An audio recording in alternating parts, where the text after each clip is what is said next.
फर्ज कीजिए कि आप हाथ में चाय का कप पकड़कर खड़े हैं और कोई आपको धिक्का दे देता है और आपके कप से चाय छलक जाती है। तो जब आपसे कोई पूछे कि आपके कप से जो चाय है वो क्यों छलकी, तो आपका यकीनन जवाब होगा कि फलां ने मुझे धक्का दिया, इस वजह से ये चाय छलकी।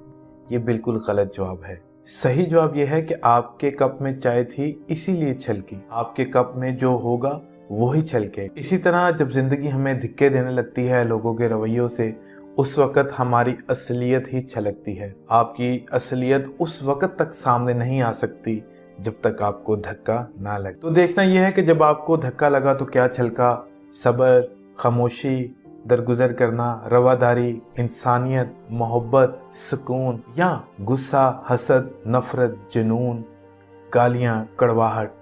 तो चुन लीजिए कि आपने अपनी शख्सियत को किस चीज़ से भरना है।